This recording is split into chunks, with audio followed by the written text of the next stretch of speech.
The home అనే movie చూసా. ఇది వచ్చేసి మనకి హర్రర్ థ్రిల్లర్ జానర్‌లోకి వస్తది. అండ్ రన్ టైమ్ కూడా వచ్చేసి 1 అవర్ 30 మినిట్స్ మాట అంతే. అండ్ ఇంకొక మెయిన్ పాయింట్ ఏంటంటే ఈ మూవీ తెలుగు డబ్‌లో అవైలబుల్‌గా ఉంది. కానీ డబ్బింగ్ అయితే చాలా చెండాలంగా ఉంది. సో, అస్సలు చూడొద్దు.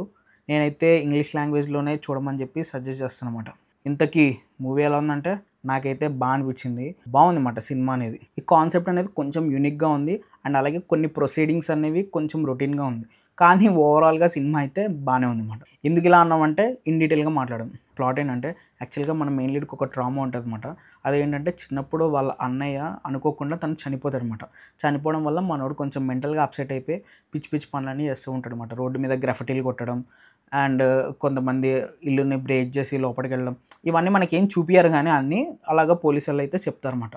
సో, మనోడికి ఏంటంటే పనిష్మెంట్ కింద ఒక ఓల్డ్ ఏజ్ హోమ్‌లో మనోడిని పెడతారన్నమాట. సేవలు చేస్తే సత్ప్రవర్తన కింద మనోడిని రిలీజ్ చేస్తారన్నమాట. అంటే జైల్‌లో పెట్టకుండా మనోడిని నార్మల్ లైఫ్ లీడ్ చేయడానికి పర్మిషన్ ఇస్తారన్నమాట. సో, మనోడు అక్కడికెళ్తాడు. అక్కడికెళ్ళిన తర్వాత కొన్ని స్ట్రేంజ్ థింగ్స్ అనేవి జరుగుతాయి. మనోడికి ఎక్కడో ఏదో డౌట్ కొడుతూ ఉంటది. సో, దాన్ని ఇన్వెస్టిగేట్ చేయాలని చెప్పి ఆ ప్లేస్ అంతా తిరుగుతూ ఉంటాడు. మనోడు ఒక ప్రాబ్లమ్‌లో ఇరుక్కుంటాడు. ఆ ప్రాబ్లమ్ నుంచి మనోడు బయటికి వచ్చాడా లేదా అన్నది స్టోరీ మాట. ఫస్ట్ ఆఫ్ ఆల్ నాకొకటి నచ్చింది మాట.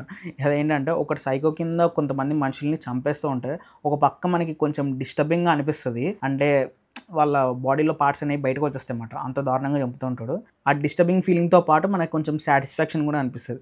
ఎందుకు అట్లా అంటున్నానంటే మీరు మూవీ మొత్తం చూస్తే మీకు అర్థమవుతదన్నమాట. అండ్ ఇంకొకటి ఏంటంటే ఈ మూవీ అందరి కోసం కాదు. కొంచెం బ్లడ్ అండ్ గోర్ అనేది కొంచెం ఎక్కువగానే ఉంది. చాలా డిస్టర్బింగ్‌గా ఉంటదన్నమాట. ముందే చెప్తున్నా.